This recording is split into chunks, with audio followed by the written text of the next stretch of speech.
Sholat tobat itu secara fikih diperdebatkan, tetapi makna tobat tidak ada yang berdebat.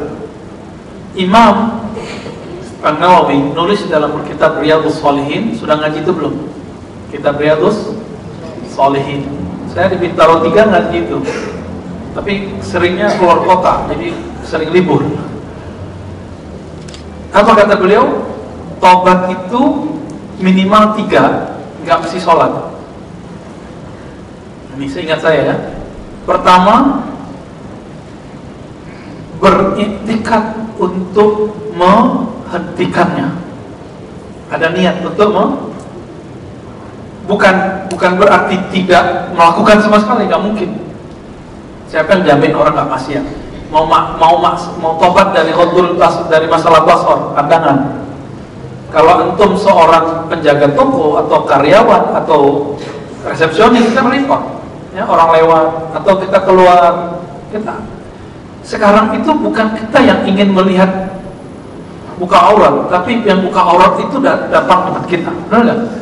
Imam Syafi'i dulu hafalannya suka terganggu, cuma karena lagi lewat, terus ada perempuan kena angin kenceng, dapat surga deh ya. Terlihat cuma betis, tapi ngeliat betis zaman itu susah sekali. Sekarang di atas betis aja gampang lihatnya, maka nggak kerasa greget gitu, biasa aja. Saking udah berkarat itu kalbu kami yang laki-laki ini, benar nggak? Kalbu kita sudah berkarat loh ya, udah berkarat. Kalbu saya, kalbu antum mau ustad nggak ustad sama, ustad nggak ustad sama perempuan juga gitu ya. Perempuan itu berkaratnya bukan lihat auratnya. Nggak tahu nih, lihat apa tanya aja ya. Itu yang pertama. Yang kedua, an-nadamu taubah. An-nadamu taubah. Kalau pertama menghentikannya, ya. Yang pertama apa?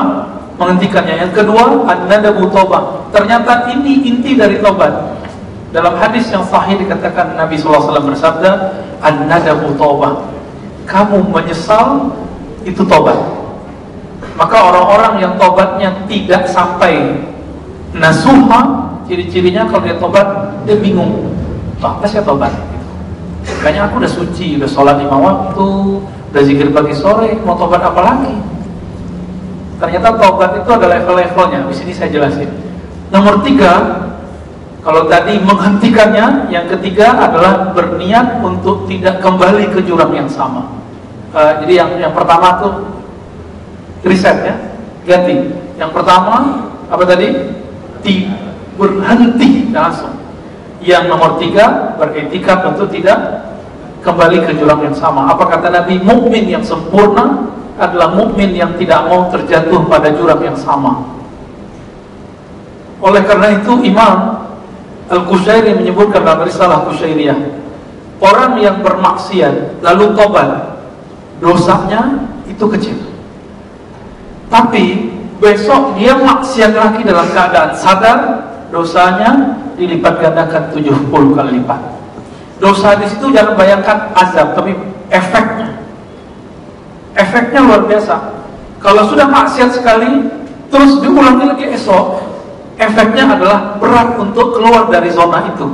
Ya sudahlah, hancur-hancur sekalian, kotor-kotor sekalian, gitu kan?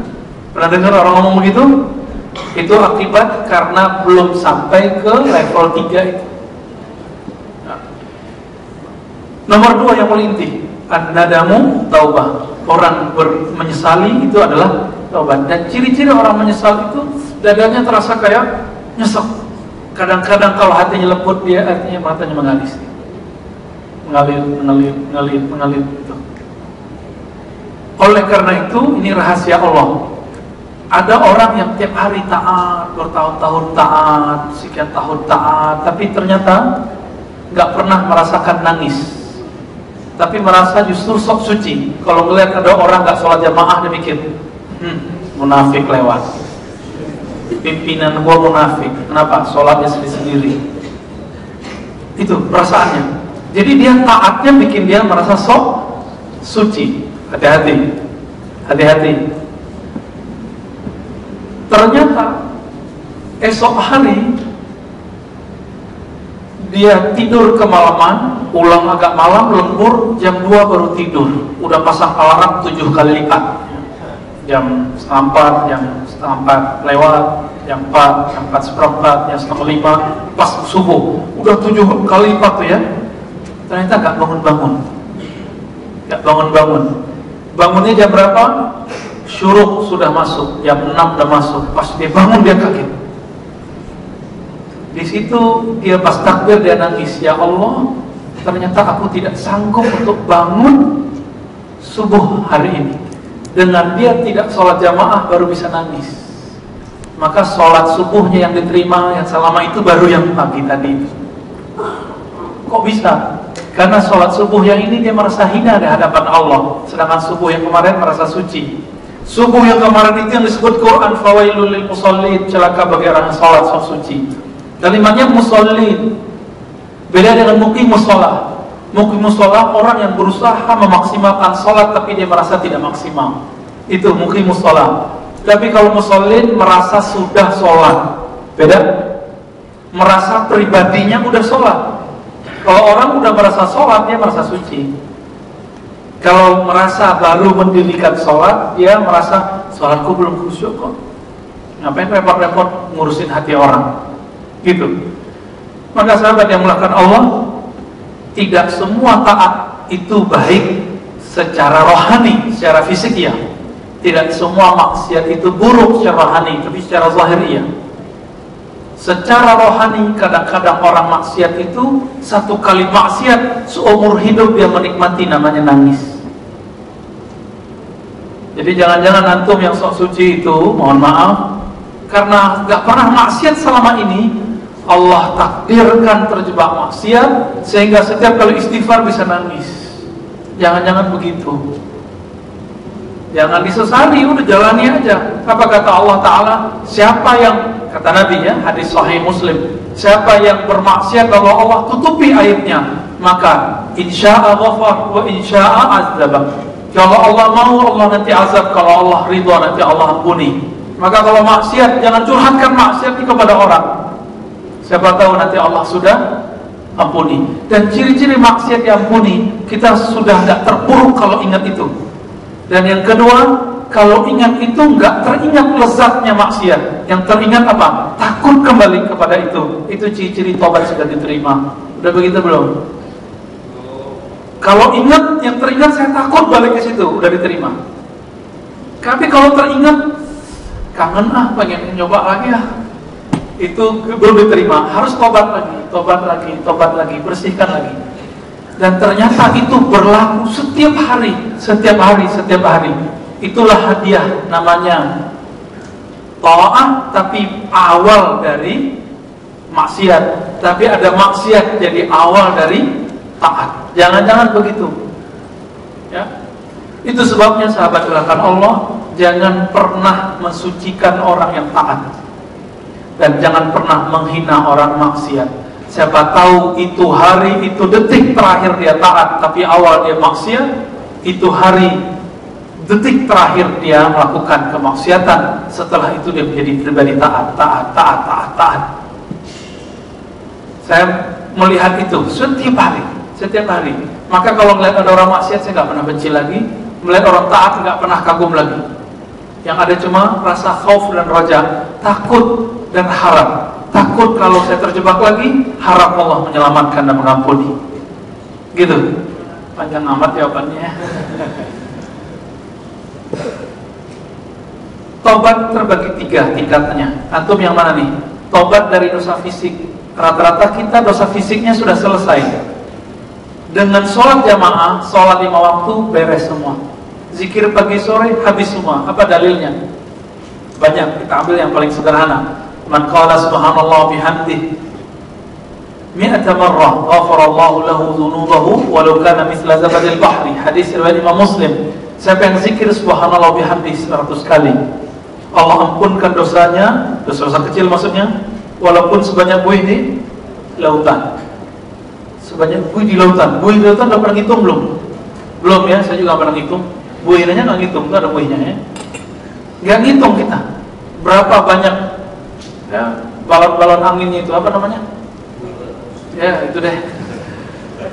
Kita nggak pernah hitung, saking banyaknya. Tadi kita dalam subhanallah bihamdih dia hilang. Subhanallah bihamdih dia hilang. Subhanallah berapa kali? 100? Karena nggak ada orang bermaksiat sehari itu 1000, nggak ada. Sedangkan subhanallah bihamdih kata Nabi sama dengan 1000 kebaikan. Habis semua. Cuma pahalanya habis juga. Udah habis nutupin itu. Insya Allah yang zikir pagi sore, soal jamaahnya teratur, kajiannya teratur, baca Qurannya teratur, itu kehapus. Tapi kita nggak luput dari dosa level 2. Dosa rohani. Apa dosa rohani? Rohani, kalbu itu punya sifat namanya ujub, sombong, merasa diri sesuatu, kibir. Ujub, merasa diri sesuatu, kibir, memandang diri sesuatu, ria, memandang punya amal. Bisa bedain? Ujub, mengagumi diri karena merasa diri sesuatu. Kibir, sombong, memandang kelebihan diri. Ria, memandang amalnya diri. Beda? Kalau saya merasa sudah beramal, itu ria. Kalau saya merasa suci, itu sombong. Kalau saya kemudian mengagumi, wow keren juga ya, pagi ini 1 juz. Atau besok, hari Senin, puasa. Pas mau maghrib, kita merasa kagum, wih keren juga ya, 13 jam, nggak makan, nggak minum. Antum kalah ya. Saya waktu di Eropa 18,5 jam, tapi hari pertama tembus 22 jam. Karena pas baru datang ke tempat penginapan, tinggal 1 jam lagi saya ketiduran. Padahal kita udah puasa dari Turki. Akhirnya bangun jam 2, lengkaplah saya puasa malam itu hampir 24 jam.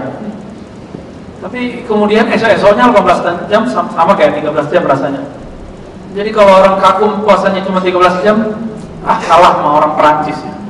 Kalah sama orang Inggris, lebih lagi. Jadi teman-teman semua, ini dosa kolbu. Udah istighfar belum? Waktu sholat, ngeliat kakinya, celananya jingkrang, terus bilang, wah gue nyunnah nih.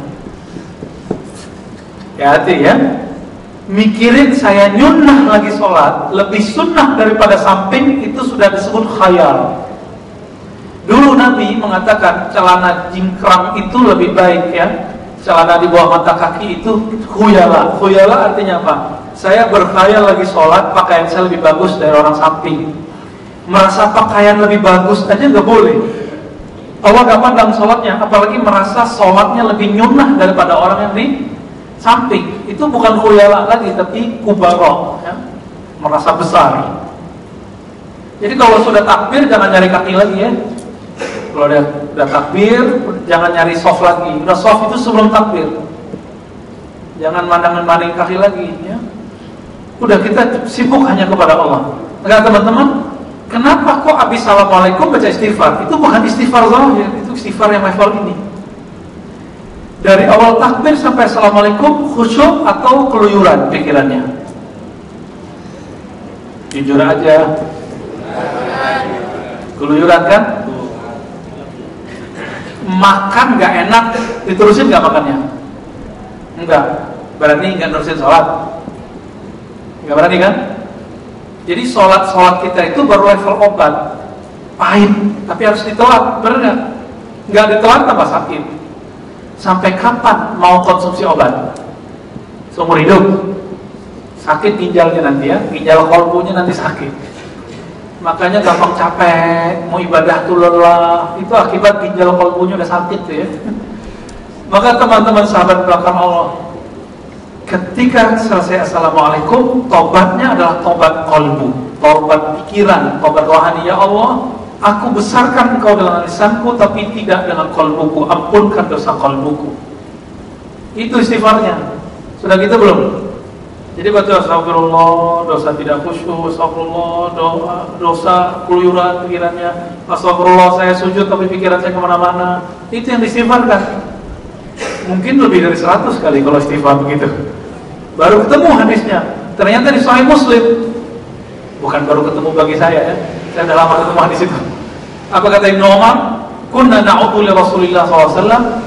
Al-istighfar mi'ata marrah. Kami menghitung istighfar Nabi sekali duduk 100 kali. Nabi loh. Nabi istighfarnya dari dosa fisik? No. Siapa yang bilang Nabi berdosa fisik, dia sesat. Yang bilang Nabi pernah sesat, dia sesat. Ada kan ustaz yang bilang Nabi pernah sesat, sesat dia sudah ya. Allah langsung cabut popularitasnya. Apalagi Nabi SAW istighfarnya mungkinkah dari sombong? Nabi punya sombong nggak? Nabi punya penyakit hati nggak? Iri, dengki, sirik gitu, punya nggak? Nggak punya. Maka Nabi nggak mungkin istighfar dari yang kedua. Lalu istighfar Nabi yang mana? Nanti akan kita bahas di lain waktu ya.